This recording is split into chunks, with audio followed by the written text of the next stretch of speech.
अस्सलाम वालेकुम guys. So last lecture में हमने ग्रुप डेटा का अर्थमेटिक मीन फाइंड आउट किया था by using the central tendencies. ठीक है, सेंट्रल टेंडेंसी का एक हमारे पास दो जो है वो न्यू कॉलम्स ऐड हुए थे फ्रीक्वेंसी डिस्ट्रीब्यूशन टेबल में, और वहाँ से हमने जो है वो अर्थमेटिक मीन फाइंड आउट कर लिया था ग्रुप डेटा का बाय यूजिंग फार्मूला। अब आज हमारे पास एक न्यू टॉपिक है, कनेक्टेड उसी से है, ग्रुप डेटा का ही अर्थमेटिक मीन फाइंड आउट करना है but by using shortcut method. अब शॉर्टकट मेथड में होता क्या है कि आपके पास दो कॉलम्स और ऐड हो जाते हैं।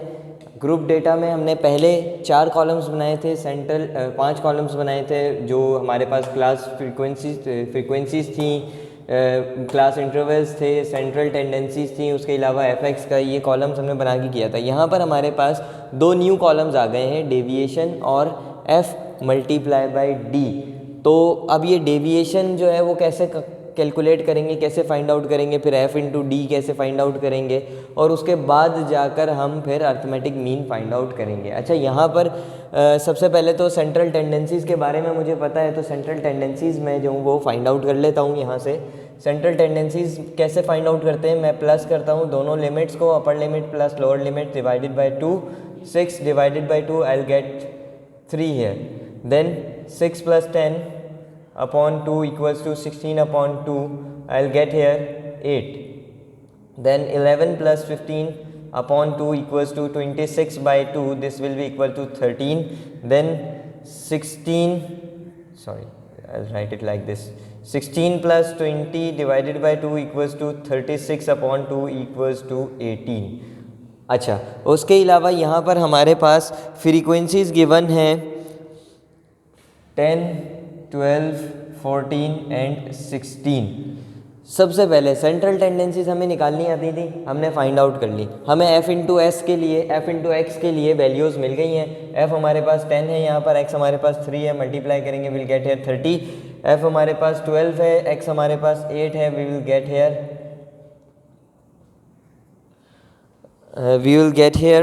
about 96. Then we have 13 and 14 and 13.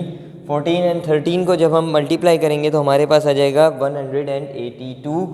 Calculator से आप इसको कर सकते हैं आराम से। Then we have 16 frequency and 18 as x, तो हमारे पास इसका आंसर आ जाएगा 288। तो एफ एक्स मालूम कर लिया मैंने, एफ मुझे गिवन था, मार्क्स ऑब्टेन्ड की जो क्लास डिस्ट्रीब्यूशन है वो गिवन थी, सेंट्रल टेंडेंसी सेंट्रल वैल्यूज़ मैंने मालूम की और उससे एफ एक्स आ गया। अब रह गई बात इस डेविएशन की और एफ इंटू डी की। डेविएशन निकालने के लिए सबसे पहले आपको एक वैल्यू चाहिए होती है जिसे हम कहते हैं प्रोविजनल मीन। क्या कहते हैं उस वैल्यू को? प्रोविजनल मीन, और इसको शॉर्ट फॉर्म में लिखते हैं पी एम। जिस तरह अर्थमेटिक मीन को ए एम लिखते हैं, इस तरह प्रोविजनल मीन को पी एम लिखते हैं। और प्रोविजनल मीन की जो वैल्यू है वो आप कैसे लेंगे? अब ये तो प्रॉब्लम हो गई ना हमारे लिए, गिवन है नहीं क्वेश्चन में कुछ ऐसी कोई ऐसा वर्ड, कोई ऐसा नेम गिवन नहीं है जिसको हम कहें कि प्रोविजनल मीन हमें गिवन है। कैसे फाइंड आउट करेंगे? तो प्रोविजनल मीन फाइंड आउट करने के लिए सबसे पहले आप जो है वो देखेंगे फ्रीक्वेंसीज। जिस रॉ में सबसे ज़्यादा फ्रीक्वेंसी हो, यहाँ पर फ्रीक्वेंसी 10 है, देन 12, 14, 16, सबसे ज़्यादा फ्रीक्वेंसी जो है वो इस लास्ट वाली रॉ में है हमारे पास 16। तो जिस रॉ में आपके पास फ्रीक्वेंसी सबसे ज़्यादा हो उसमें जो आपके पास सेंट्रल टेंडेंसी x की वैल्यू आ रही होती है उसे हम एज pm ले लेते हैं। तो इस क्वेश्चन में क्योंकि हाईएस्ट फ्रीक्वेंसी 16 है तो उससे रिलेटेड जो सेंट्रल टेंडेंसी है वो है 18, तो प्रोविजनल मीन आ जाएगा 18। अब हमें निकालनी है डेविएशन। तो डेविएशन के लिए फॉर्मूला होता है, डेविएशन के लिए हमारे पास फॉर्मूला होता है x माइनस पी एम, यानी कि x में से जो सेंट्रल वैल्यू है उसमें से जो प्रोविजनल मीन है उसे माइनस कर दें। तो x हमारे पास है 3, प्रोविजनल मीन है 18। जब 3 में से 18 माइनस करेंगे तो हमारे पास -15 यानी कि -15 आंसर आ जाएगा। इसी तरह यहाँ पर हमारे पास मौजूद है x की वैल्यू, मैं लिख देता हूँ इसको completely, x minus P M, 8 minus 18 तो मेरे पास आंसर आ जाएगा -10।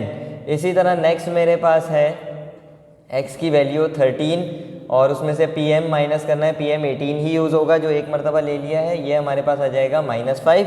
Then x minus P M यहाँ पर भी करेंगे d की वैल्यू निकालने के लिए, तो x भी 18 है और PM भी 18 है, 18 माइनस 18 हमारे पास आ गया 0। अब हमें लास्ट कॉलम हमारा फिल करना है, that is f multiply by d। f की वैल्यू ये रही, d की वैल्यू हम फाइंड आउट कर चुके हैं, तो 10 मल्टीप्लाई बाय -15 हमारे पास आ जाएगा -150।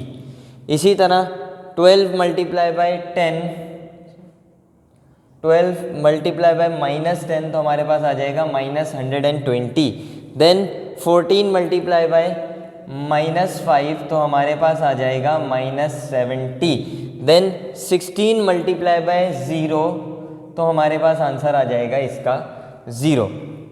ये तमाम वैल्यूज़ फाइंड आउट करने के बाद हमें अब क्या चीज़ें मालूम करनी है वो देख लेते हैं। सबसे पहले तो हमें चाहिए होगा इन फ्रीक्वेंसीज़ का सम ऑफ f, उसके बाद हमें जो है वो सम ऑफ FD चाहिए होगा जो हम निकालेंगे यहाँ से। इसी तरह हमें सम ऑफ FX भी चाहिए होगा। ये तमाम वैल्यूज़ हमें चाहिए, उसके बाद ही हम जो है वो इस काबिल हो सकते हैं कि शॉर्टकट मेथड से अरिथमेटिक मीन फाइंड आउट कर सकें। तो अगर सम ऑफ f निकालें तो ये हमारे पास आ जाएगा 52। अगर हम सम ऑफ fx निकालें तो वो हमारे पास आ जाएगा 596। इसी तरह अगर हम सम ऑफ FD फाइंड आउट करें तो वो आ जाएगा हमारे पास -340 यानी कि -340।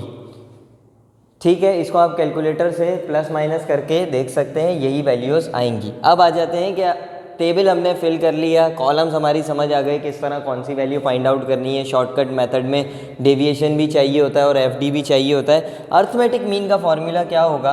अरिथमेटिक मीन का फॉर्मूला होगा AM = sum of f multiply by d divided by sum of f plus PM। तो आपके पास सम ऑफ FD हमारे पास यहाँ पर क्या आ रहा है -340, सम ऑफ f हमारे पास आ रहा है 52 और PM हमने जो लिया था वो था 18।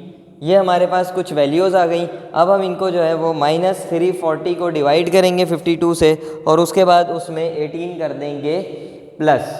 ठीक है, तो हमारे पास आंसर इसका आ जाएगा 11.46। ये इसका अरिथमेटिक मीन है जिसे हमें फाइंड आउट करना था बाय यूजिंग शॉर्टकट मेथड।